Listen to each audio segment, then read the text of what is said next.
Welcome back to The Joy of Vinyl. I'm Rick Coste. Here's something to consider. Grill on or grill off. Which do you like? If you picked grill on, then you're like me. I'm all about aesthetics when it comes to my equipment.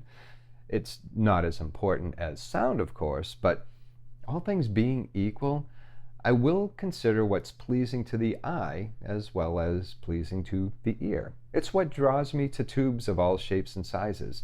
What can I say? Tubes have a sort of steampunk aesthetic about them. But back to grills. When I bought my KLH Model 5s, I had a few things to consider.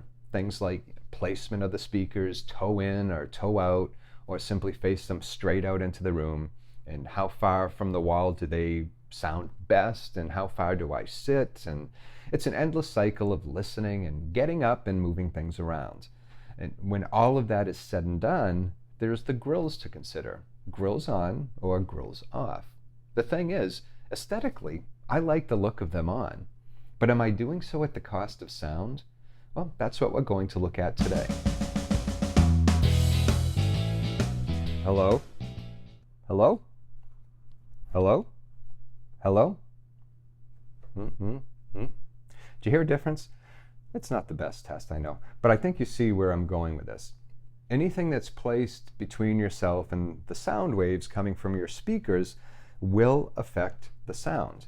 Now, I'm not into sound measuring charts, and I'm sure you've probably seen those when people are talking about speakers and dynamics and such. When I usually see those, I tend to tune out, so I'm not going to do that here. Plus, I don't know how to. But if you're into them, you do a quick search. You can find an abundance of charts which show the difference between speakers with the grills on and speakers with the grills off. There are even forum posts that ask the very same question when it comes to listening enjoyment. On or off? Now, what are they there for in the first place? Well, they're there for protection, for one. Speaker cones are instruments, and grills protect them from accidental pokes, pet curiosity, or any other unintended physical contact that could damage them. Speaker drivers can accumulate dust and particles over time, and grills act as a first line of defense against that.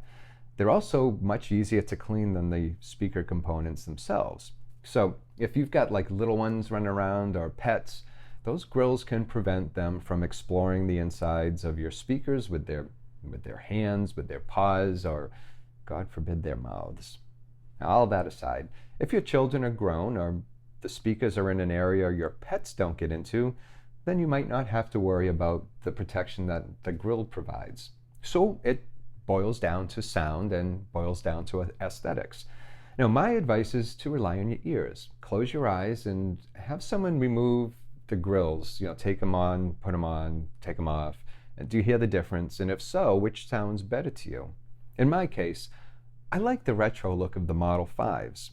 I also tend to like the treble attenuated slightly, and the grills help. It's why I enjoy certain tubes like the Mullard KT88s, which they're smooth and they round off the highs while still sounding airy at the top end. Now, having the grills on does something similar.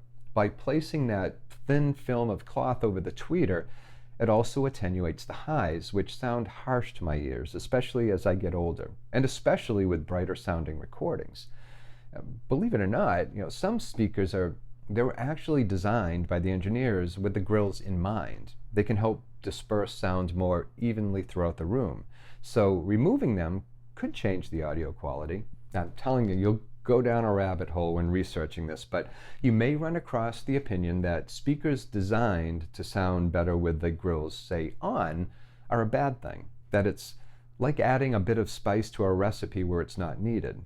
The thing is, when you think about it, the entire speaker, from the wood and the drivers, they're all manufactured and designed to enhance the sound. All materials are taken into account and considered. Speakers are voiced and tweaked with all of those things in mind, and the grills play into that design. Now, if someone is arguing that a speaker designed for better sound with the grill on is a bad thing, then they're really arguing about aesthetics, not sound. Now, that's someone who likes to take the grills off. The same goes for the opposing argument. And it also depends on the speaker. A broad statement like speakers sound better with the grills off isn't valid for all speakers, and certainly not valid for all listeners. My ears, how I hear and how sensitive my hearing is to different frequencies, is different from how you hear. The bottom line, as with all things audio, is there's no authority that can tell you how you should or how you shouldn't listen to your music. If having the speaker grills on enhances your enjoyment both audibly and even visually, well, then by all means, leave them on. If you like them off, to reveal those wonderful and beautiful woofer cones and tweeter domes, and that sounds better to you, well, then leave them off. As always, I'd love to hear your thoughts about this. Do you leave them on? Do you leave them off? And does it depend on your speakers? And comment below and subscribe to the show.